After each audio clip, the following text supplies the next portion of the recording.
नमस्कार, NB news देख रहे हैं यहाँ पर। मैं हूँ आपके साथ मुस्कान। स्वागत है आप सभी का राजधानी लाइव में। तो बात सबसे पहले राजधानी दिल्ली की करेंगे, जहां पर आम आदमी पार्टी के वरिष्ठ नेता आतिशी ने कहा है कि दिल्ली में अपराध लगातार बढ़ता जा रहा है और दिल्ली पुलिस बीजेपी के गुंडों और माफियाओं को बचाने में व्यस्त है। दिल्ली के बड़े बाजारों में शामिल सुभाष नगर मार्केट में 3 बदमाश देर शाम 7:30 बजे खुलेआम लोगों पर गोलीबारी करके निकल जाते हैं। 20 घंटे बाद भी पुलिस आरोपितों का पता नहीं लगा पाती। अपराधियों को आज दिल्ली पुलिस का डर इसलिए नहीं है क्योंकि उन्हें पता है कि पूरी दिल्ली पुलिस भारतीय जनता पार्टी के गुंडों को बचाने में व्यस्त है। दिल्ली पुलिस आम इंसान को सुरक्षा नहीं दे पाती क्योंकि उन्हें भारतीय जनता पार्टी के गुंडों को बचाने से समय नहीं मिल पाता। बीजेपी के गुंडों को बचाने के लिए दिल्ली पुलिस की सारी फोर्स तत्काल सड़क पर उतर जाती है और हरियाणा चली जाती है। उन्होंने कहा कि पूरे देश में जो सारे मेट्रो शहर हैं उसमें सबसे ज्यादा अपराध मामले जो हैं वो दिल्ली में रिपोर्ट होते हैं। भारत के 19 मेट्रो शहरों में सामने आने वाले कुल बलात्कार के मामलों में से 40% और हत्या के 25% मामले सिर्फ दिल्ली से हैं।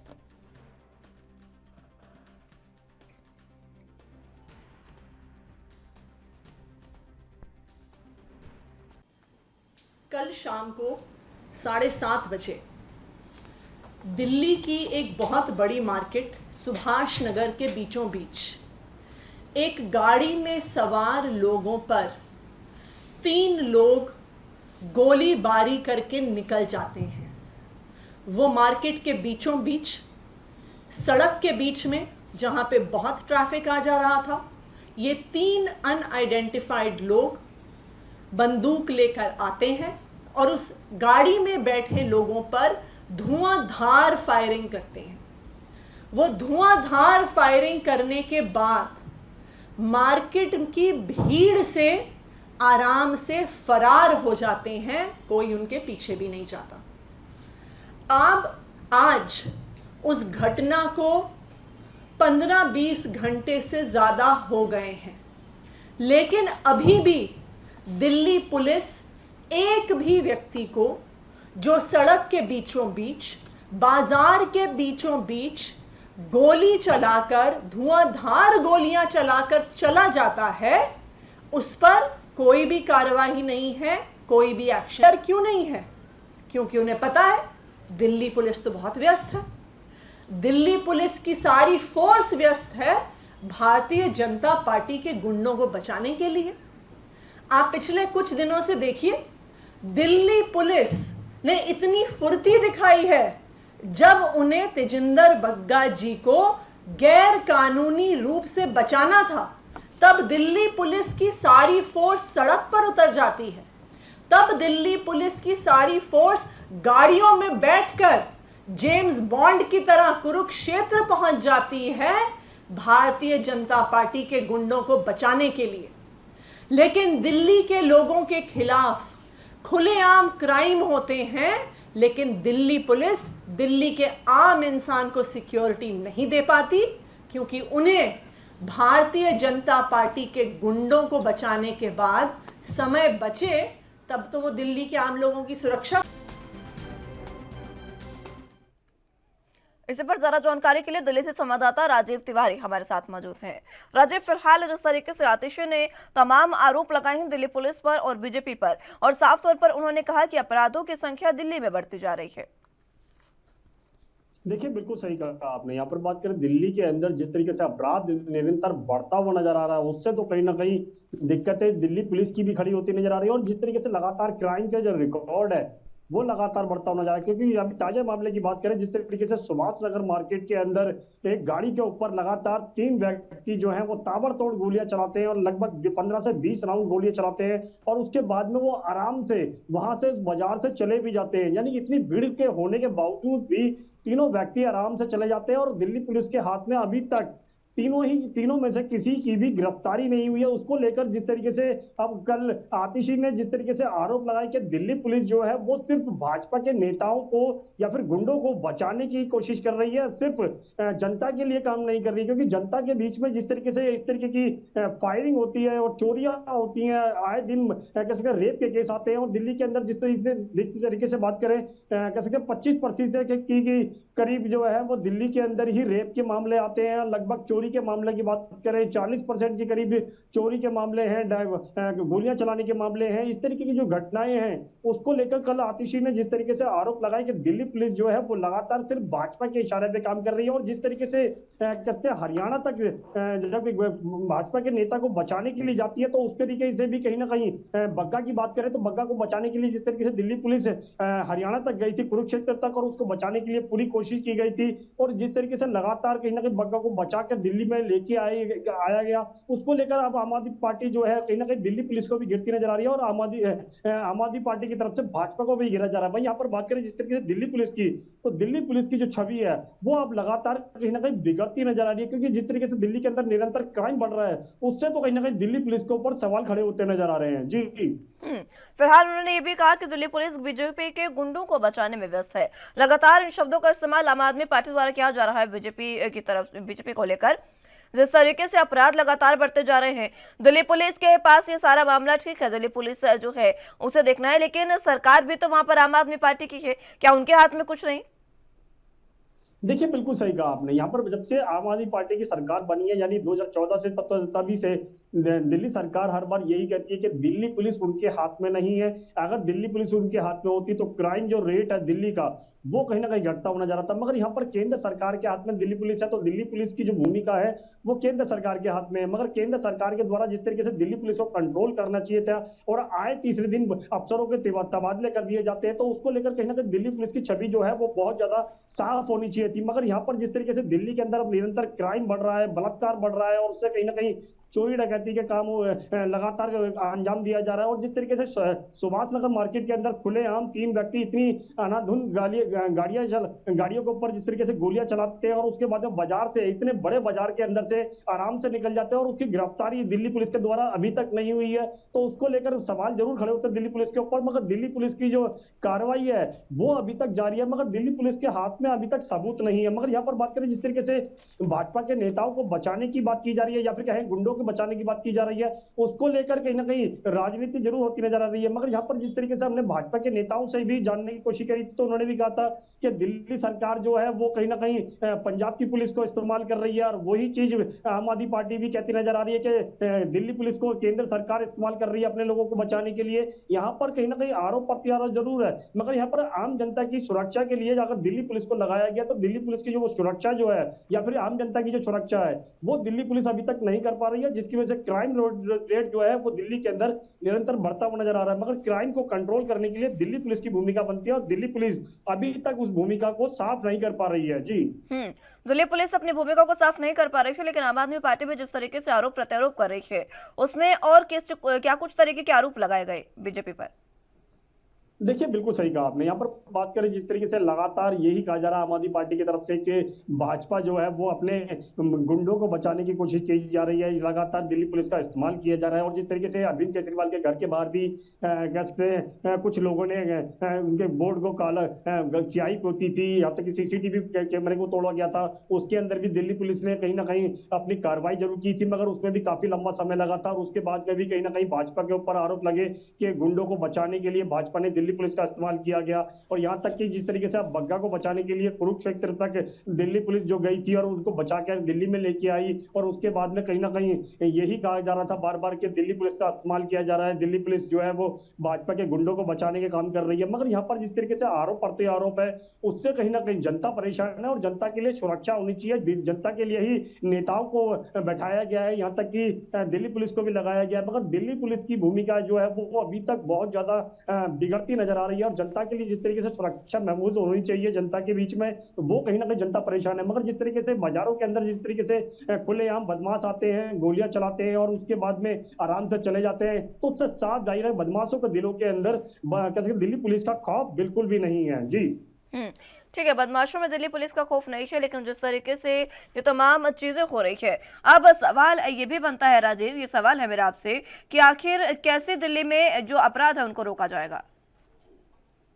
देखिए, बिल्कुल सही कहा आपने। यहाँ पर अपराध को रोकने के लिए दिल्ली पुलिस की भूमिका बनती है और दिल्ली पुलिस के चाहे वो बड़े अधिकारी हों, जिस तरीके से लगातार तबादले किए जा रहे थे, किसी भी इलाके के अंदर कोई घटना घटती है तो फौरन दिल्ली पुलिस के द्वारा उनके वहां से तबादले कर दिए जाते हैं। मगर तबादलों से कहीं ना कहीं जनता बिल्कुल परेशान है, क्योंकि तबादले से जनता को कोई राहत नहीं मिलती है। मगर यहाँ पर बात करें सुरक्षा के लिए, न्याय की गुहार बिल्कुल लगाते हैं जनता, और कहीं ना कहीं जिस तरीके से फायरिंग की जाती है, और सुभाष नगर मार्केट की बात करें और इलाकों की बात करें तो वहां पर भी इस तरीके की घटनाएं लगातार देखने को मिलती है। मगर यहाँ पर जिस तरीके से आरोप प्रत्यारोप है, उससे कहीं ना कहीं जनता को कोई राहत नहीं है। मगर जनता को चाहिए दिल्ली पुलिस की भूमिका हो या फिर नेताओं की भूमिका हो, जनता के लिए अगर लगाया गया तो जनता के लिए काम करे, जनता के लिए सुरक्षा महसूस कराई जाए। और दिल्ली पुलिस हो या फिर कहीं बड़े नेता हो, सबकी जिम्मेवारी बनती है आम जनता की, आम जनता के लिए कार्य किया जाए। अब अगर आम जनता के लिए अभी तक कार्य नहीं किए जा रहे, और जिस तरीके से आतिशी ने कहा कि जनता के लिए सुरक्षा देनी चाहिए दिल्ली पुलिस को, वो नहीं दे रही है, सिर्फ भाजपा के गुंडों को बचाने की काम किया जा रहा है। जी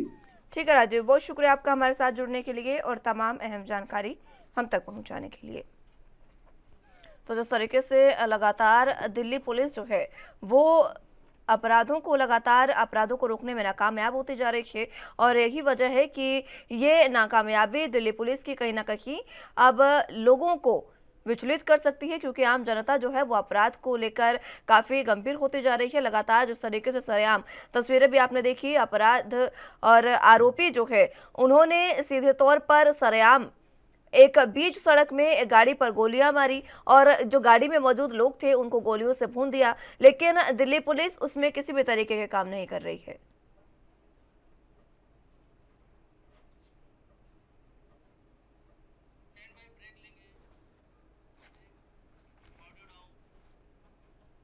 बुलेटिन में फिलहाल वक्त एक छोटे से ब्रेक का है, फौरन हाजिर होंगे।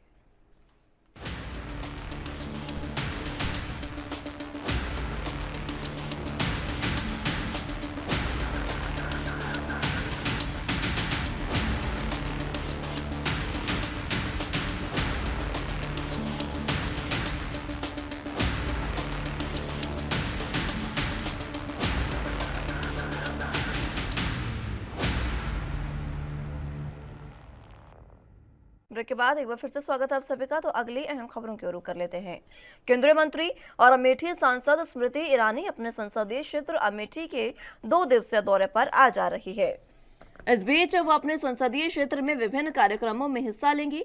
केंद्रीय मंत्री के प्रतिनिधि विजय गुप्ता ने बताया कि 9 मई को वो दिल्ली से लखनऊ पहुंचेंगी। वो यहां सुबह 10 बजे मुख्यमंत्री योगी आदित्यनाथ से उनके आवास पर मुलाकात करेंगी। मुख्यमंत्री आवास से वो 11 बजे सड़क मार्ग से अमेठी के जगदीशपुर के लिए रवाना होंगी। जगदीशपुर के गांव दछौली में आयोजित चौपाल कार्यक्रम में दोपहर 12:30 बजे वो पहुंचेंगी और 2:30 बजे तक रहेंगी।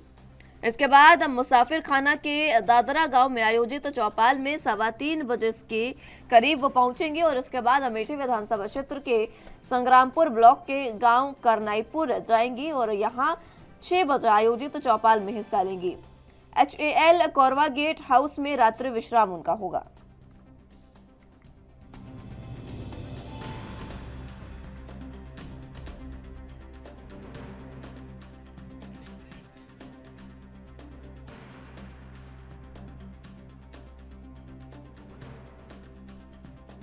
तो बता दें कि केंद्रीय मंत्री स्मृति ईरानी और अमेठी से सांसद स्मृति ईरानी अमेठी के दौरे पर आ जा रही है। 2 दिवसीय उनका दौरा है और इस दौरे में कई कार्यक्रमों में वो हिस्सा लेंगी। आज अमेठी वो पहुंचेंगी, जिस अमेठी पहुंचने के बाद सुबह 10 बजे सीधे लखनऊ में वो पहुंचेंगी। लखनऊ में जब पहुंचेंगी तो वहां पर सीएम योगी से उनके आवास पर मुलाकात की जाएगी। इसके बाद वो वहां से अमेठी के लिए रवाना होंगी। 2 दिवसीय भ्रमण के लिए आ रही है। 2 दिन के भ्रमण पर स्मृति ईरानी जो है वो अमेठी आ रही है। सांसद हैं वो अमेठी से, और इसीलिए यहाँ का भ्रमण करने आ रही है। कहीं ना कहीं कहा जा सकता है कि 2024 की तैयारियां अभी से पूर्ण हो चुकी हैं, शुरू हो चुकी हैं, और जल्द ही 2024 में फिर से सत्ता में आने के लिए बीजेपी ये तमाम कार्य कर रही है।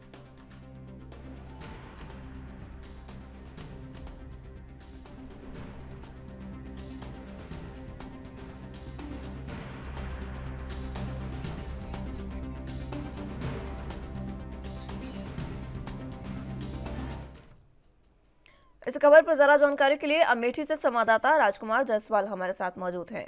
राजकुमार, फिलहाल स्मृति ईरानी आज आ रही है अमेठी में, क्या कुछ अहम जानकारी? जी मुस्कान जी, आपको बता दें कि केंद्रीय मंत्री और अमेठी सांसद स्मृति ईरानी अपने 2 दिवसीय दौरे पर है, जो कि आज उनका पहले। और आपको बता दें कि आज 12:30 के लगभग सड़क मार्ग से जो है अमेठी से तहसील पहुंचेगी, जहाँ पे बिछौली ग्राम सभा में वो जो है चौपाल को संबोधित करेंगे और उसके बाद जो है वहीं पर जो है उसके बाद ये मुसाफिर खाना के दादरा में जाएंगे, वहां पे भी ये जो है जन चौपाल को संबोधित करेंगे। उसके बाद लगभग ये शाम 6 बजे संग्रामपुर के जो ब्लॉक है वहां पे जो है ग्राम पंचायत करनाईपुर में जनसभा को संबोधित करेंगे। वहां पे चौपाल लगा है, वहां पे जो है जनता से रूबरू होंगे और उसके बाद वो है देर शाम जो है विश्राम के लिए HL स्थित जो है वहां पे गेस्ट हाउस पे जो है मुख्य रूप से आके विश्राम करेगी। और उसके बाद अगले दिन पुनः उनका जो है प्रोग्राम लगा हुआ है, जो कि जयपुरिया स्कूल है, वहां पर बच्चों को टैबलेट बांटेंगी और वहीं पर जो है जो प्रधानमंत्री की एक ड्रीम प्रोजेक्ट योजना है स्वनिधि और स्वामित्व योजना, उनके जो लाभार्थी अमेठी के उनको कहीं ना कहीं उनसे मुलाकात करेंगी और उनसे भी संवाद करेंगी। जी सीएम योगी से मुलाकात उनकी आज होने जा रही है। उनसे मुलाकात जब होगी तो किस तरीके की चर्चा इस दौरान हो सकती है? देखिए, अगर बात की जाए सीएम योगी से तो कहीं ना कहीं 2022 का जो विधानसभा चुनाव था उसमें अमेठी में अगर देखा जाए तो 2 सीटें भाजपा को आई हैं। तो अब की बार अगर लोकसभा चुनाव को देखा जाए तो जो दो विधानसभा अपना जो है मजबूत नहीं रह पाया है, इसमें कहीं ना कहीं ये प्रयास लगा जा रहा है कि उनकी मजबूती के लिए कहीं ना कहीं लोगों से यहाँ पे जो उनके कार्यकर्ता है उनसे भी संवाद कर सकती हैं। और वैसे भी आपको बता दें कि अभी इसके बारे में कहना जल्दबाजी होगी कि 2024 का इनका जो है क्या मोटिव है और क्या किस प्रकार से उसके लेके बैठक करेंगे। लेकिन अभी जो फिलहाल अभी जिस उसमें आ रही है कि जो योजनाएं हैं इनकी प्रधानमंत्री की जो स्वामित्व की योजना है और इसकी, तो इसमें जो है कहीं ना कहीं चर्चा प्रतिष्ठा का विषय रहेगा। सुरक्षा के लिहाज से किस तरह के इंतजाम है अमेठी में? मुझका जो पता है सुरक्षा के लिहाज को लेकर अगर बात की जाए तो अमेठी के सांसद हैं और ये अधिकतर अमेठी आती ही रहती हैं। ये ऐसी सांसद हैं ये जो अमेठी के वासियों से लगातार ये संपर्क में रहती है। फिलहाल अब की बार विधानसभा चुनाव के बाद एक बार जो है ये MLC के चुनाव में यहाँ पे जो है अपना मतदान करने आए थे, उसके बाद आज चुनाव आ रही है। तो कहीं ना कहीं अब की बार ये यहाँ पे जो है इनके सुरक्षा के पुख्ता इंतजाम किए जाते हैं और कुल जो है जहाँ पे इनका जन चौपाल लगना है वहाँ पे जो है सुरक्षा व्यवस्था के पुख्ता इंतजाम है, जो स्थानीय प्रशासन है सुरक्षा से मुस्तैद है। जी ठीक है, अलग अलग तरीके की व्यवस्थाएं की गई है, कार्यक्रम उनके कई प्रस्तावित हैं। इस दौरान कौन कौन उनके साथ मौजूद रहेगा और कार्यक्रम में क्या कुछ खास? अगर देखा जाए तो यहाँ पे जो है उनके जो विजय गुप्ता है उनके प्रतिनिधि हैं, उसके बाद जिलाध्यक्ष हैं और ऐसे में जो स्थानीय नेता हैं कहीं न कहीं और जो यहाँ के जो विधायक हैं, पूर्व विधायक और वर्तमान विधायक भाजपा के हैं, वो कहीं न कहीं रहने की उनकी उम्मीद जताई जा रही है। जी कार्यक्रम उनके क्या कुछ है और कब तक वो कार्यक्रम में पहुंचेंगे? देखिए, अगर इनके कार्यक्रम की बात की जाए तो ये दोपहर 12:30 बजे से इनका कार्यक्रम है। जो पहला कार्यक्रम है वो जगदीशपुर के बिछौली ग्राम सभा में है, जहाँ पे इनका जो है जन चौपाल कार्यक्रम है, वहाँ पर ये मौजूद रहेंगी और लोगों से रूबरू और उनसे संवाद करेंगे। उसके बाद ये लगभग 3:20 पर मुसाफिर खाना के दादरा में है, वहाँ पे भी जन चौपाल है, वहाँ पे भी कार्यक्रम रहेगा, वहाँ पे भी लोगों से रूबरू रहेंगे और मौजूद रहेंगी। उसके बाद शाम 6 बजे संग्रामपुर ब्लॉक के जो है ग्राम पंचायत करनाईपुर में है, वहाँ पे भी जन चौपाल है। तो मिलाकर आज का जो इनका 3 कार्यक्रम लगा है वो जो है जन चौपाल का ही कार्यक्रम है। लेकिन उसके बाद भी जो है कहीं ना कहीं ये लोगों से किसी भी जगह पे जाती रहती हैं और लोगों से मुलाकात करती हैं। ठीक है राजकुमार, बने रहिए आप हमारे साथ, जानकारी आपसे लेते रहेंगे। लेकिन फिलहाल वक्त एक छोटे से ब्रेक का है, फौरन हाजिर होंगे।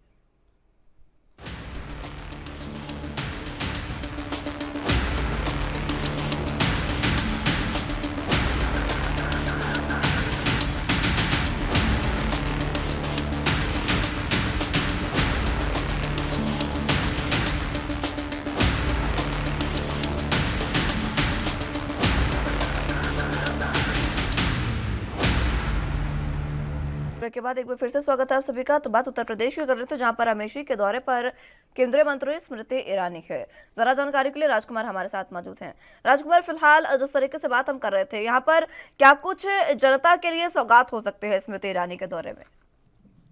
देखिए मुस्कान जी, आपको बता दें कि आज इनका सीधा सीधा जो है वो लोगों से रूबरू होना है, संवाद करना है। और आज का अगर इनका देखा जाए कार्यक्रम, तो इनका 2 दिवसीय कार्यक्रम है, तो उसमें सीधा सीधा जो जन चौपाल इनकी लगाई जा रही है, भाजपा की तरफ से जो जन चौपाल लगाई गई है, इसमें कहीं न कहीं अधिकारियों और लोगों के माध्यम से ये जो है जनता से रूबरू होंगी। और वहीं पर अगर बात की जाए, जो आप कह रही है कि क्या सौगात है, तो सौगात ये हमेशा देती रहती है। फिलहाल अभी सौगात के बारे में यहाँ पे कोई चर्चा नहीं हुई है, ना ही कोई इनका आधिकारिक तरफ से घोषणा की गई है। लेकिन अगर वो आती है अमेठी, तो कहीं ना कहीं अमेठी वासियों के लिए एक तरह से सौगात लेके ही आती है। फिलहाल अब ये देखना होगा कि आखिर किस प्रकार की सौगात देती है। लेकिन अब की बार अगर देखा जाए, आधिकारिक तौर पर ऐसा कुछ नहीं है। जी ठीक है राजकुमार, बहुत शुक्रिया आपका हमारे साथ जुड़ने के लिए और तमाम अहम जानकारी हम तक पहुंचाने के लिए।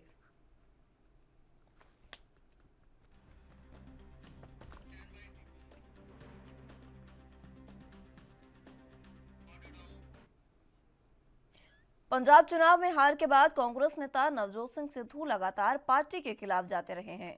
इसे लेकर पार्टी नेताओं की तरफ से उनका विरोध भी शुरू हो चुका है, जिसके बाद कहा जा रहा है कि नवजोत सिंह सिद्धू एक बार फिर से पाला बदल सकते हैं।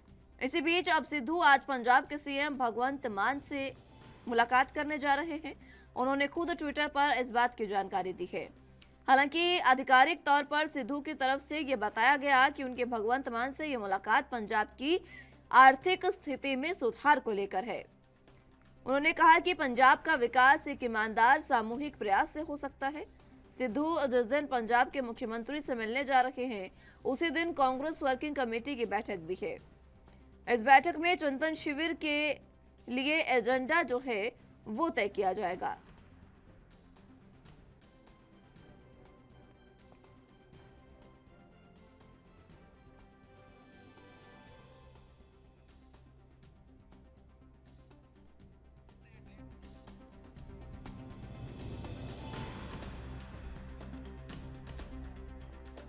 तो आपको बता दें कि कांग्रेस नेता नवजोत सिंह सिद्धू जो हैं वो आज पंजाब के मुख्यमंत्री भगवंत मान से मिलने जा रहे हैं। यहाँ पर उनकी खास मुलाकात उनसे होने जा रही है और इसी को लेकर ये लग रहा है कि अब बागी एक बार फिर से नवजोत सिंह सिद्धू हो सकते हैं।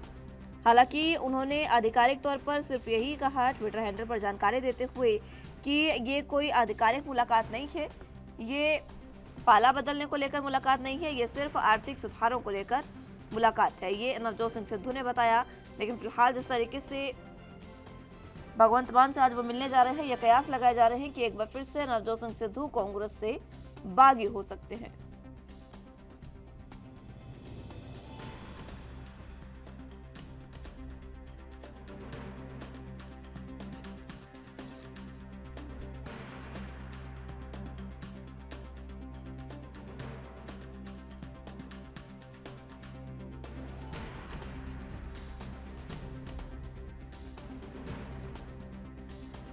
तो बता दें कि कांग्रेस नेता नवजोत सिंह सिद्धू आज भगवंत मान से मिलने जा रहे हैं, पार्टी से बागी हो सकते हैं, ये कयास लगाए जा रहे हैं। क्योंकि ये कहा जा रहा है जब से कांग्रेस ने उनकी नहीं मानी है, उसके बाद से ही वो कुछ इसी तरीके के रुख अख्तियार किए हुए हैं और अब इनका विरोध भी शुरू हो चुका है। और इसी को लेकर अब वो भगवंत मान से मिलने जा रहे हैं, उनसे मुलाकात आज उनकी है। और इसी बीच आज दूसरी ओर अगर बात करें तो कांग्रेस की भी वर्किंग कमेटी की बैठक आज होने जा रही है और इसमें चिंतन शिविर को लेकर एजेंडा तैयार किया जाएगा। और दूसरी तरफ नवजोत सिंह सिद्धू का भगवंत मान से मिलना सीधे तौर पर सिद्धू के बागी होने की ओर इशारा कर रहा है।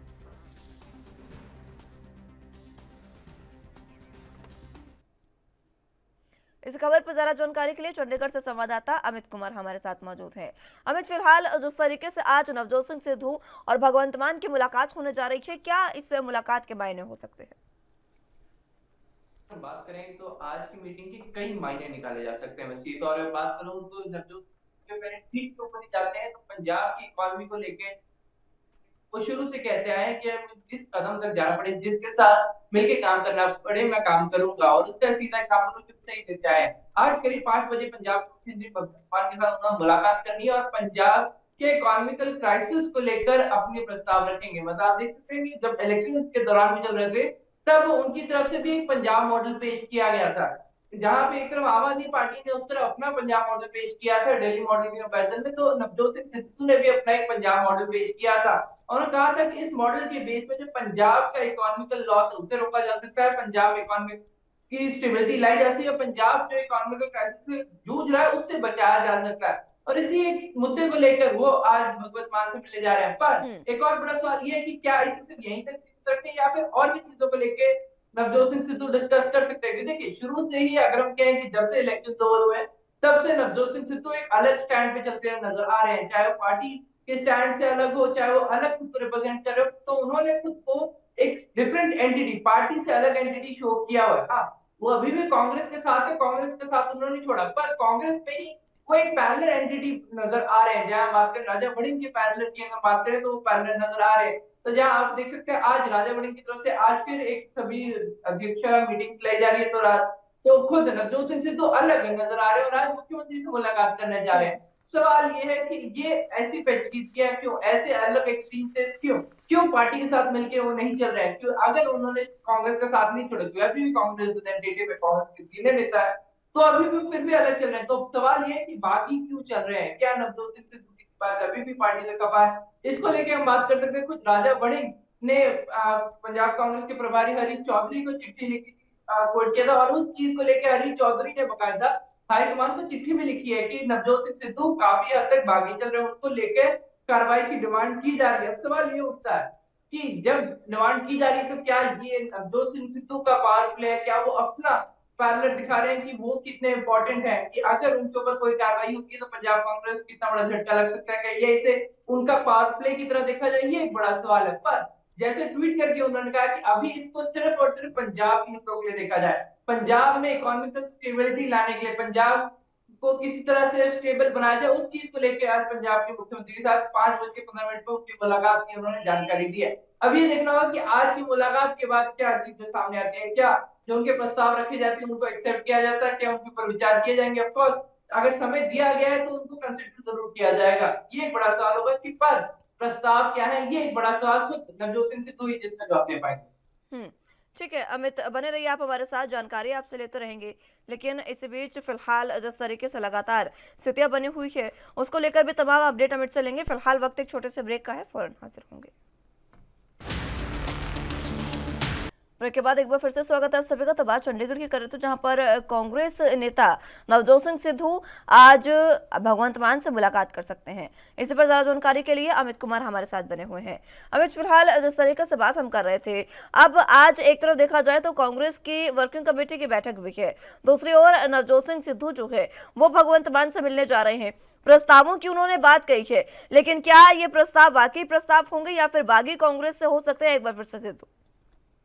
देखिए नवजोत सिंह सिद्धू, अगर हम कह सकते हैं कि आज की जो मुलाकात है बेशक 100% चांसेस है कि प्रस्ताव लेके गए हैं, पर इसके दो मायने निकाले जा सकते हैं कि प्रस्ताव तो प्रेजेंट करने जा रहे हैं पर वो खुद को भी एक डिफरेंट एंटिटी की तरह शो कर रहे हैं। वो चीज नवजोत सिंह सिद्धू शुरू से ये चीज दर्शाते आ रहे हैं कि उनको किसी की जरूरत नहीं है, वो अकेले ही खुद को रिप्रेजेंट करने के केपेबल है, उन्हें पार्टी बैकिंग नहीं चाहिए। और आज मुख्यमंत्री भगवत मान जो उनकी मीटिंग हो रही है, इस बात का सबूत वो दिखाना चाहते हैं, कांग्रेस को एक मैसेज भेजना चाहते हैं कि नवजोत सिंह सिद्धू अकेले भी स्टैंड लेने में केपेबल है। तो सवाल यही एक बहुत बड़ा सवाल है कि क्या खुद को अलग करने की कोशिश कर रहे हैं नवजोत सिंह सिद्धू, क्योंकि देखिए पैरेलल चलते हुए नजर आ रहे हैं। चाहे क्या है राजा वड़िंग की बात कर ले या फिर हम बात कर ले खुद नवजोत सिंह सिद्धू, दोनों एक दूसरे पैरेलल चलते आ रहे हैं। इसको लेके खुद राजा वड़िंग चिट्ठी लिख चुके हैं हरीश चौधरी को, और हरीश चौधरी हाईकमान को इस तरह इन्फॉर्म कर चुके हैं, पर खैर अभी तक हाईकमान की तरफ से कोई एक्शन नहीं लिया गया। पर नवजोत सिंह सिद्धू जरूर इस मीटिंग के जरिए एक पावरफुल मैसेज भेजते हुए नजर आ रहे हैं कि मुझे पता है कि पंजाब के इसके लिए क्या कदम उठा रहे हैं और इसके लिए मैं किसी भी हद तक जा सकता हूं। और यही एक मैसेज जब ट्वीट की भी देखें तो उन्होंने चीज लिखी है कि पंजाब को सुधारने के लिए कुछ ईमानदार लोगों से मिलकर काम करने की जरूरत है। तो कहीं ना कहीं एक मैसेज भी भेज रहे हैं कि किसी पंजाब के हित के लिए वो किसी के साथ भी जुड़ सकते हैं, चाहे वो आम आदमी पार्टी हो चाहे फिर वो कांग्रेस के साथ ही डटे रहने की। बात यह है कि वो पंजाब के हितों के लिए काम कर रहे हैं और उसके लिए वो अकेले भी चल सकते हैं। तो सिद्धू ये एक मैसेज जरूर भेजते हुए। अब सवाल ये है कि इसके ऊपर कांग्रेस क्या रिएक्शन लेती है, क्या उनसे जवाब दिया पूछा जाएगा? पर क्योंकि ऐसा ये पार्टी के उल्लंघन नहीं है, पार्टी विरोध की स्टेटमेंट नहीं है, ये सिर्फ और सिर्फ जैसे ट्वीट कंसिडर करते हैं, ये चीज कही है पंजाब के हितों के लिए मिलने जा रहा है। ऑफकोर्स पंजाब के हितों के लिए कोई भी जा सकता है और इसका भी कांग्रेस पार्टी स्वागत करती है। सवाल ये है कि इसका रिएक्शन क्या कांग्रेस पार्टी देती है, ये एक बड़ा सवाल होता है। फिलहाल क्या रिएक्शन, अभी तक कांग्रेस ने कोई रिएक्शन तो दिया नहीं है, लेकिन भगवंत मान क्या वाकई समय देंगे नवजोत सिंह सिद्धू को? हाँ देखिए, मोस्ट प्रोबेबली चांसेस है कि समय मिल चुका है। अगर हम कहेंगे जो 5-15 का कि बहुत प्रिसाइज टाइम दिया गया है, कि Navjot Singh most probably time लेने के बाद उनकी तरफ से ट्वीट किया गया कि उनको टाइम मिल चुका है, और उसके बाद शायद ये समय पोस्ट किया गया, तो टाइम ऑलरेडी मिल चुका है। ये भी एक मैसेज है कि देखिए, नवजोत सिंह सिद्धू को मुख्यमंत्री भगवंत मान के साथ टाइम मिल चुका है, पर हम कह सकते हैं कि आम आदमी की सरकार या फिर हम कहें भगवंत मान की सरकार रेगुलरली पंजाब के सभी विधायकों से मिल रही है। आम आदमी पार्टी के सभी विधायक जब भी समय मांगते हैं, उन्हें समय मिल रहा है। तो शायद नवजोत सिंह सिद्धू को भी इसी चीज के कंसिडर करते हैं, उनको समय दिया है। खैर वो विधायक तो नहीं है, पर क्योंकि एक बड़े राजनीतिक चेहरा है पंजाब में, उनका काफी इन्फ्लुएंस और पंजाब के लिए लंबे से काम करे, तो उनके सुझाव को कंसिडर करने के लिए मान सरकार की तरफ से, भगवंत मान की तरफ से उन्हें समय दे दिया गया। पर सवाल कई खड़े हो जाते हैं इस मुलाकात के, क्या नवजोत सिंह सिद्धू डिफेक्टर है, क्या वो आम आदमी पार्टी में जाने की बातें हो रही है, ऐसी कई अटकलें शुरू जरूर हो गई है। पर मेन इसके ऊपर विराम तो नवजोत सिंह सिद्धू लगा चुके हैं कि सिर्फ पंजाब की, तो पंजाब के रेवेन्यू के लिए, इकोनॉमिकल मॉडल के लिए मुलाकात की जा रही है। पर सवाल ये है कि यहीं तक सीमित है, ये एक बड़ा सवाल बन रहा है। ठीक है, फिलहाल आज उनकी मुलाकात होने जा रही है, बात तो प्रस्तावों की ही हो रही है, लेकिन उनके मुलाकात पर जो आम आदमी पार्टी के बाकी नेता हैं वो किस तरीके से इस मुलाकात को देख रहे हैं, क्योंकि कांग्रेस की ओर से तो प्रतिक्रिया आई नहीं अभी। देखिए, अभी तक किसी की तरफ से कोई प्रतिक्रिया नहीं आई है। सबसे बड़ा सवाल ये है कि हर कोई वेट एंड वॉच के मूड में नजर आ रहा है, कि वो चाहते हैं कि एक बार मुलाकात हो जाए, मुलाकात के फैक्ट सामने आए कि आखिर किन मॉडल्स को लेके, किन प्रस्ताव को लेके नवजोत सिंह सिद्धू मुख्यमंत्री भगवंत मान के पास जा रहे हैं, और उनके बाद ही कोई प्रतिक्रिया आएगी। देखिए, क्योंकि आम आदमी पार्टी शुरू से कहती है कि आप हमें सुझाव दीजिए, आप हमें जो चीजें आपको लगता है कि सुधार करनी है, तो उसका सुझाव दिया, और उस चीज को एक्सेप्ट करते हैं। और उसी कड़ी में नवजोत सिंह सिद्धू भी सुझाव लेके गए हैं, मॉडल्स लेके गए हैं जो पंजाब के हितों के लिए काम कर सकते हैं। तो आम आदमी पार्टी अभी एक वेट एंड वॉच के मूड में है कि पहले एक बार हम मीटिंग करेंगे, मीटिंग के जो प्रस्ताव आएंगे उसके आगे कोई एक्शन नजर आएगा।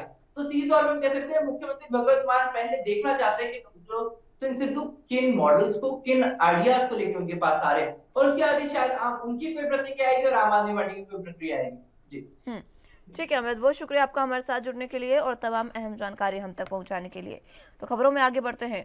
मुंबई महानगर पालिका की ओर से सबके लिए पानी की योजना का शुरुआत जो है वो शनिवार को मुख्यमंत्री उद्धव ठाकरे के हाथों की गई। सबके लिए पानी योजना के साथ ही मुख्यमंत्री ने यह भी बताया कि राज्य में जल्द ही एक ऐसा कार्ड सिस्टम शुरू किया जाएगा जिसमें एक कार्ड ही बस, ट्रेन यानी सभी जगह इस्तेमाल किया जा सकेगा। इस कार्यक्रम में बोलते हुए मुख्यमंत्री ने बीजेपी और राज ठाकरे पर भी जोरदार हमला बोला। उन्होंने कहा कि हाथ मारने वाले बहुत हैं, लेकिन अच्छे कामों के लिए हाथ देने वाले लोग कम ही मिलते हैं। महाराष्ट्र में इस वक्त वैचारिक प्रदूषण का स्तर बढ़ गया है। मैं आज काफी दिनों बाद मास्क हटा कर आया हूँ। 14 तारीख को कुछ लोगों के मास्क उतारने वाले हैं। मुंबई महानगर पालिका चुनाव करीब आते ही बीजेपी की ओर से शिवसेना पर काफी हमले किए जा रहे हैं। साथ ही मनसे प्रमुख राज ठाकरे भी लगातार अपनी सभाएं कर ठाकरे सरकार के सामने लगातार चुनौती पेश कर रहे हैं। मुख्यमंत्री उद्धव ठाकरे ने 14 मई की सभा में इन्हीं दोनों को जवाब देने के संकेत दिए।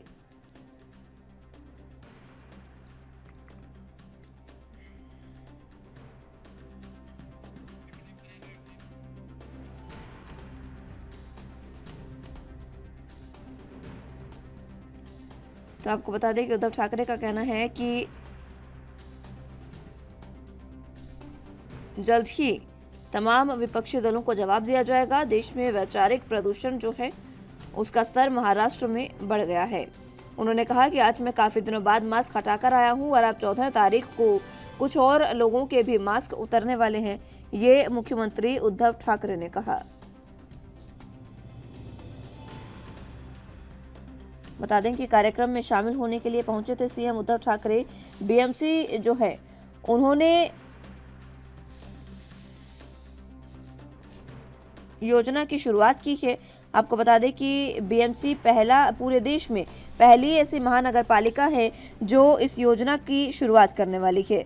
सबके लिए पानी योजना की शुरुआत की गई है, जिसको हरी झंडी मुख्यमंत्री उद्धव ठाकरे ने दिखाई। इस योजना के तहत सभी को जल उपलब्ध कराया जाएगा और राज्य में जल्द ही एक ऐसा कार्ड सिस्टम लागू किया जाएगा जो ट्रांसपोर्टेशन और यात्रा के हर जगह मान्य होगा, चाहे वो बस हो या फिर ट्रेन, हर जगह वो पास मान्य होगा।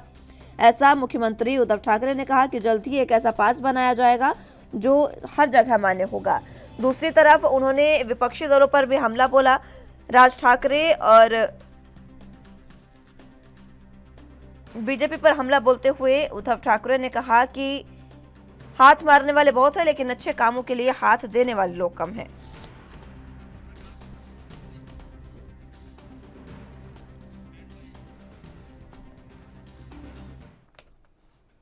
ज्यादा जानकारी के लिए मुंबई से संवाददाता सत्यप्रकाश सोनी हमारे साथ मौजूद हैं। सत्यप्रकाश, फिलहाल जिस तरीके से उद्धव ठाकरे ने मंच पर मौजूद होकर और तमाम विपक्षी दलों पर निशाना साधा, क्या कुछ अहम जानकारी? देखिए मुस्कान जी, महाराष्ट्र के मुख्यमंत्री उद्धव ठाकरे ने वाटर फॉर ऑल की मुहिम जो है मुंबई महानगर पालिका के द्वारा शुरू की। इस मुहिम के तहत हर वर्ग को पानी का कनेक्शन बीएमसी द्वारा दिया जाएगा। इसके पहले मुंबई में महानगर पालिका द्वारा पानी के कनेक्शन लेने के लिए काफी लंबे समय तक लोगों को इंतजार करना पड़ता था और एक कनेक्शन लेने के लिए सबसे पहले 8 से 10 लोगों को दस्तावेज जमा होता था, उसके बाद एक तक को पानी का कनेक्शन मिलता था। लेकिन अब यह मुहिम शुरू की गई है जिससे वाटर फॉर ऑल यानी कि हर किसी शख्स के लिए पानी की व्यवस्था महाराष्ट्र सरकार ने बीएमसी द्वारा की है। इस सभा को संबोधित करते हुए मुख्यमंत्री उद्धव ठाकरे ने भाजपा पर जबरदस्त आक्रामक रहे। उन्होंने सीधे तौर पर आरोप लगाया कि अच्छे कामों के लिए कोई साथ नहीं देता, जैसे बुरे काम होते हैं या कोई गलतियां हो जाती है उसको लेकर विपक्ष आक्रामक रहता है। विपक्ष की आक्रामकता सिर्फ इसलिए नहीं होती कि वो गलतियां निकाले, बल्कि अगर सरकार अच्छा काम करती है तो विपक्ष उस पर भी हाथ थपथपाने की हामी भरनी चाहिए। इस तरह की ताकत होनी चाहिए, लेकिन ऐसी विपक्ष दलों से यह बात स्वीकार करना बेहद गलत हो। इस तरह से लगातार उन्होंने कहा कि आज मैं पहली बार कोरोना के बाद मास्क उतार कर आया हूं, लेकिन 14 मई को जब वो सभा करेंगे तो कई लोगों के मास्क उतरवाएंगे, इस तरह की बात कही है। यानी कि सीधे तौर पर उनका जो इशारा है वो भाजपा की तरफ है कि जिस तरह से भाजपा मुंबई महानगर पालिका चुनाव के आते ही एक बार फिर से आक्रामक हो गई है, लगातार पोल खोल का आयोजन कर रही है। इसी के तहत अब पीएम उद्धव ठाकरे भी भाजपा का पोल खोल करेंगे, क्योंकि उन्होंने सीधे तौर पर संकेत दिया है कि विपक्ष गंगा नहाकर नहीं आया है। मुस्कान जी, ठीक है सत्यप्रकाश, जिस तरीके से इसी के दौरान एक योजना की भी शुरुआत की गई है, योजना की शुरुआत करते हुए तमाम उन्होंने चीजें कही, और ये जो वाटर फॉर ऑल योजना है ये लागू करने वाली बीएमसी देश की सबसे पहली महानगर पालिका बनी है। बिल्कुल मुस्कान जी, देश की पहली ऐसी महानगर पालिका है जहां वाटर फॉर ऑल की मुहिम शुरू की जा रही है। चाहे वो गरीब तबका का हो, चाहे झोपड़पट्टी में रहता हो या बड़ी पहुंच इलाके बिल्डिंगों में रहता हो, सबके लिए पानी की व्यवस्था सरकार ने रखी है और इसकी शुरुआत भी हो गई है। काम युद्ध स्तर पे चल रहा है। दूसरी योजना सरकार ने उद्घाटन किया है कि एक ऐसा कार्ड बनाया जाएगा जो बीएसटी हो या सीएसटी हो या फिर अन्य सरकारी व्यवस्थाएं हो, एक ही कार्ड के माध्यम से आप ट्रेवल कर सकते हैं। इसका भी जल्द शुभारंभ कर दिया जाएगा। इसके अलावा सरकार ने तमाम और योजनाओं के बारे में बताई और यह बताया कि हमारा काम युद्ध स्तर पे चलता है और हम जो काम करते हैं वो लंबे समय के लिए करते हैं, लेकिन कुछ लोग हैं तो दिखावे के लिए कुछ काम करते हैं, लेकिन बाद में आम जनता को इसको भुगतान करना पड़ता है। तो इस तरह की संकेत उन्होंने दिया है। ठीक है, अलग अलग तरीके की योजनाएं यहाँ पर लागू की गई। दूसरी ओर देखें तो राज ठाकरे और बीजेपी लगातार उद्धव सरकार पर हमलावर है। उन्होंने ये भी कहा कि अभी जब नगर पालिका के चुनाव होंगे तो उनको करारा जवाब दिया जाएगा। बिल्कुल, देखिए महाविकास अघाड़ी सरकार की तरफ से लगातार ये कहा जा रहा है कि इस तरह से विपक्ष में बैठी देवेंद्र फडणवीस के लोग तमाम जो नेता हैं वो लगातार जो है पोल खोल कर महानगर पालिका में हुए भ्रष्टाचार और सरकार में हुए भ्रष्टाचार का पोल खोल कर रहे हैं। ऐसे में सरकार की तरफ से कहा जा रहा है कि जो पोल खोल कर रहा है वो खुद वो क्या गंगा नहाकर आए हैं, उन्होंने कुछ गलतियां नहीं की है। हालांकि विपक्ष की यह भूमिका होती है कि अगर कोई सरकार गलती करती है उसकी बातों को सामने उजागर करना, लेकिन विपक्ष की यह भी भूमिका होती है कि अगर सरकार अच्छा काम करती है तो उसको भी लोगों को बताना। लेकिन इस विपक्ष से ऐसी उम्मीद करना मुमकिन नहीं है।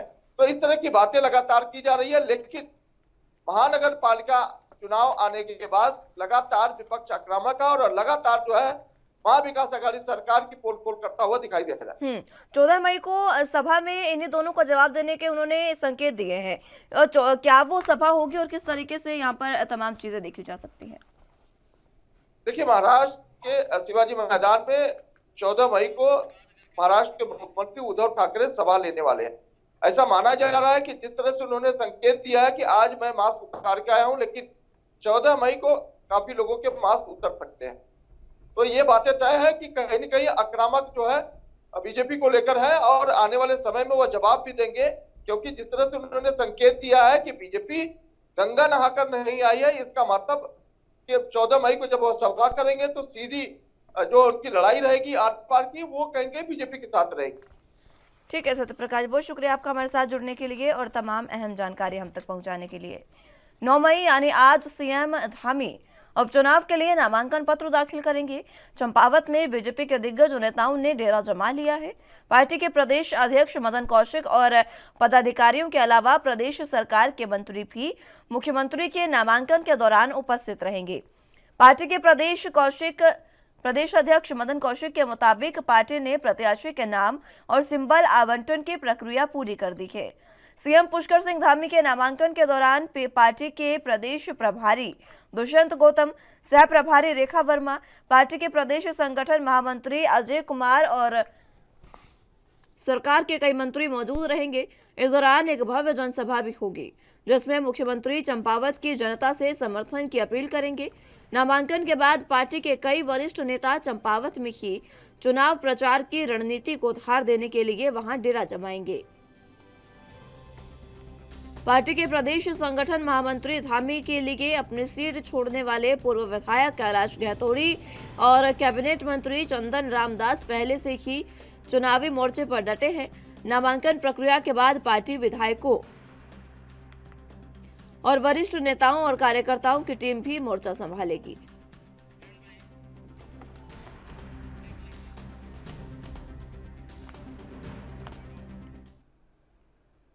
बुलेटिन में फिलहाल वक्त एक छोटे से ब्रेक का है, फौरन हाजिर होंगे।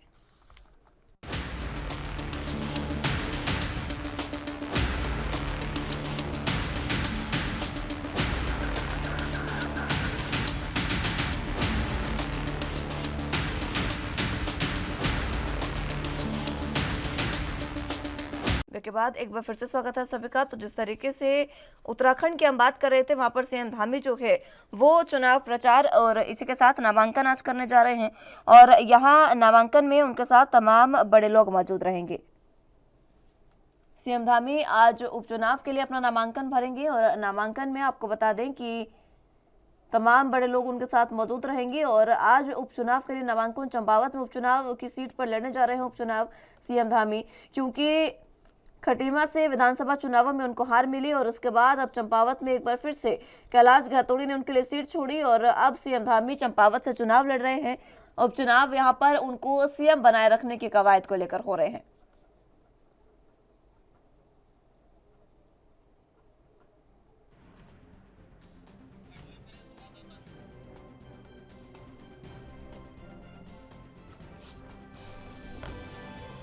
नौ मई यानी आज सीएम धामी उपचुनाव के लिए नामांकन पत्र दाखिल करेंगे। चंपावत में बीजेपी के दिग्गज नेताओं ने डेरा जमा लिया है।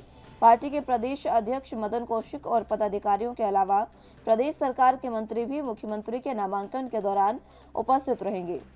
पार्टी के प्रदेश अध्यक्ष कौशिक के मुताबिक पार्टी ने प्रत्याशी के नाम और सिंबल आवंटन की प्रक्रिया पूरी कर दी है। सीएम पुष्कर सिंह धामी के नामांकन के दौरान पार्टी के प्रदेश प्रभारी दुष्यंत गौतम, सह प्रभारी रेखा वर्मा, पार्टी के प्रदेश संगठन महामंत्री अजय कुमार और सरकार के कई मंत्री मौजूद रहेंगे। इस दौरान एक भव्य जनसभा भी की जाएगी।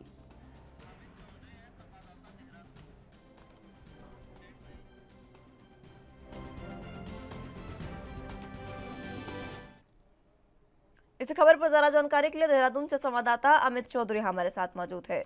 अमित, फिलहाल आज नामांकन करने जा रहे हैं उपचुनाव के लिए सीएम धामी, क्या कुछ अहम जानकारी? बिल्कुल आपको बता दूं कि आज चंपावत विधानसभा पूरा भाजपा में हो चुका है। वजह है क्योंकि सीएम पुष्कर सिंह धामी यहाँ नामांकन कराने जा रहे हैं अपना और तमाम यहाँ पर जो संगठन के जो नेता है भाजपा के वो यहाँ मौजूद हैं। और जो मंत्री हैं भाजपा सरकार में वो यहाँ मौजूद हैं। करीब 11 बजे यहाँ पर चंपावत तहसील में यहाँ पर नामांकन किया जाएगा पुष्कर सिंह धामी के द्वारा और तमाम कार्यक्रम लगाए गए हैं आज चंपावत विधानसभा क्षेत्र के अंतर्गत। तो साफ तौर से देखा जा सकता है कि जो एक प्रधानमंत्री नरेंद्र मोदी के द्वारा जो विश्वास दोबारा से जताया गया था पुष्कर सिंह धामी पे, वो कहीं ना कहीं यहाँ की जनता जानती है और एक अपार समर्थन यहाँ पर कहीं ना कहीं पुष्कर सिंह धामी को मिलने जा रहा है। और यहाँ पर अभी नामांकन किया जा रहा है। हालांकि चुनाव जो 31 मई को यहाँ पर होने हैं, उसके बाद आगे यहाँ पर चीजें लगातार बनती रहेंगी। कब तक उनका नामांकन, जिस तरीके से 11 बजे तक का समय आपने बताया, उसके बाद एक जनसभा भी की जाएगी? हाँ बिल्कुल, मैं आपको बता दूं कि पुष्कर सिंह धामी कल खटीमा अपने गृह जनपद में पहुंच चुके थे और आज सुबह करीब 8 बजे वो खटीमा से निकले हैं चंपावत के लिए। रास्ते में क्योंकि रोड शो उनका लगातार होना है, जगह जगह उनका स्वागत की तैयारी की जा रही है और एक बड़ा जनसमूह कहीं ना कहीं उनके स्वागत के लिए लगातार बना हुआ है, जिसमें खुद यहाँ पर जो पूर्व विधायक है कैलाश गदौड़ी, उनके द्वारा यहाँ पर तैयारियां की गई है। 11 बजे करीब वो चंपावत तहसील में जाकर के वहां नामांकन किया जाएगा, उसके बाद जनसभा की जाएगी और जब वो वापसी करेंगे खटीमा को, तो यहाँ खटीमा भी कई कार्यक्रम है और पूरी तरीके से पुष्कर सिंह धामी के द्वारा एक संदेश दिया जा रहा है प्रदेश की जनता को, खटीमा की जनता को, चंपावत की जनता को कि भाजपा लगातार जो कार्य कर रही है जनता के हित में, उसको कहीं ना कहीं लगातार आगे बढ़ाने का कार्य वो करेंगे और आगे कहीं ना कहीं विकास की नई यहाँ पर धारा पाई जाएगी। नामांकन स्थल पर किस तरीके की गतिविधियां देखने को मिल रही हैं? हाँ बिल्कुल, मैं आपको बता दूं कि आज चंपावत विधानसभा के अंतर्गत यहाँ पर भाजपा के तमाम नेता, संगठन की बात करें, सरकार की बात करें, सब मौजूद है। खुद प्रदेश अध्यक्ष यहाँ पर मौजूद है। एक बड़ा जनसमूह कहीं ना कहीं आज उनके नामांकन के दौरान यहाँ पर देखा जा सकता है। तमाम तैयारियां की जा चुकी हैं जगह जगह, क्योंकि खटीमा से वो निकले हैं तो चंपावत पहुंचते हुए जगह जगह उनका स्वागत की तैयारी की जा रही है, लोगों के द्वारा उनका स्वागत किया जा रहा है और चंपावत विधानसभा से चुनाव लड़ने का जो उनका निर्णय है उस पर कहीं ना कहीं यहाँ जनता जो है खुशी जता रही है। ठीक है अमित, बहुत शुक्रिया आपका हमारे साथ जुड़ने के लिए और तमाम अहम जानकारी हम तक पहुंचाने के लिए। अगली खबर के रुख कर लेते हैं। हिमाचल विधानसभा की शीतकालीन राजधानी में विधानसभा गेट पर खालिस्तानी झंडे लगे मिलने के बाद हिमाचल पुलिस ने प्रदेश को हाई अलर्ट पर रखा है। प्रदेश की सीमाएं सील कर दी गई है और इसके अलावा बम निरोधक दस्तों और क्यूआरटी को भी अलर्ट पर रहने के लिए निर्देश दिए हैं। देर रात हिमाचल प्रदेश पुलिस के डीजीपी संजय कुंडू ने ये आदेश जारी किए। इसके साथ ही मामले में तेजी से जांच करने के लिए भी एक एसआईटी का गठन कर लिया गया है, जिसमें डीआईजी इंटेलिजेंस और सिक्योरिटी संतोष पटियाला की अध्यक्षता की जाएगी। पुलिस महानिदेशक संजय कुंडू ने कहा कि मामले की जांच पूरी पारदर्शिता और पेशेवर तरीके से होगी। उन्होंने एसआईटी को केंद्रीय और राज्य की खुफिया एजेंसियों से तालमेल स्थापित कर देश विरोधी तत्वों के अंतर्राज्यीय और अंतर्राष्ट्रीय संबंधों को खंगाल कर गिरोह का पर्दाफाश करने के निर्देश दिए हैं। किसी भी प्रकार की अनैतिक गतिविधि की सूचना स्थानीय पुलिस थाने को देने के निर्देश दिए गए हैं और इसके अलावा प्रदेश में बांधों, रेलवे स्टेशनों, बस अड्डों और सरकारी भवनों में भी सुरक्षा व्यवस्था को बढ़ा दिया गया है। गौर हो कि हिमाचल प्रदेश में खालिस्तान के झंडे लगाने की वारदात पहले भी सामने आ चुकी है। राजधानी शिमला सहित जिला ऊना में भी इस तरह की वारदातें देखने को मिली थी।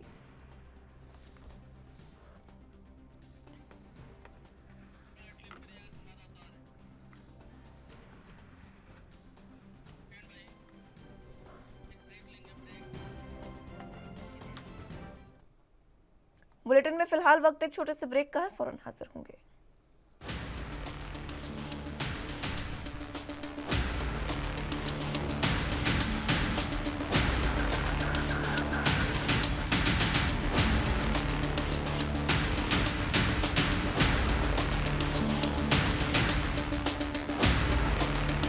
सिक्योरिटी वो बढ़ा दी गई है, साथ ही मंत्रियों की, विधायकों की सिक्योरिटी और साथ ही जो बड़े अधिकारी हैं उनकी सिक्योरिटी पे भी हिमाचल पुलिस ध्यान दे रही है। इसी के साथ अगर मैं आपको बताऊं कि जो हिमाचल ये 6 जून का जो दिन है, इसको जो सिख फॉर जस्टिस के जो प्रमुख है गुरवंत सिंह पन्नू, उसके इनकी पिछली कल भी मेल आई थी, उसको इन्होंने खालिस्तान दिवस के रूप में जो वोटिंग दिवस के रूप में बनाने का फैसला किया है और इसी को ध्यान में रखते हुए हिमाचल पुलिस ने ये सारे जो निर्णय लिए हैं और इसको रहते हुए क्यूआरटी की जो टीम है हमारी, जो बम निरोधक दस्ता है, उनको भी हाई अलर्ट पर रहने के निर्देश दिए गए। साथ ही जो बैंक है, स्कूल है, जो अन्य जहां भी जो सरकारी विभाग है, जहां भी सुरक्षा कर्मचारी तैनात रहते हैं, उन सुरक्षा कर्मचारियों को भी सतर्क रहने के निर्देश पुलिस ने दिए। साथ ही कहा है कि अगर कुछ भी संदिग्ध परिस्थितियों में कुछ भी असंदिग्ध दिखाई देता है तो तुरंत अपने साथ के ही पुलिस स्टेशन पे इस घटना की रिपोर्ट करें। जी, आसपास के बॉर्डर्स पर भी सुरक्षा व्यवस्था बढ़ाई गई है।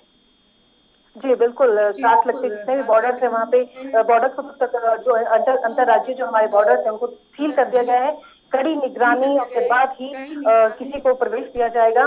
वो पूरी की पूरी चेकिंग होगी, गाड़ियों की चेकिंग होगी। उसके बाद ही पुलिस को ये पूरा अधिकार दिया गया है कि वो किसी गाड़ी को रोक सकती है, हिमाचल पे एंट्री से एंट्री नहीं दे सकती है।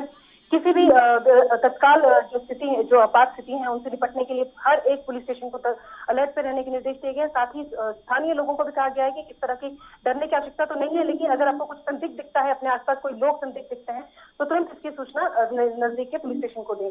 साथ ही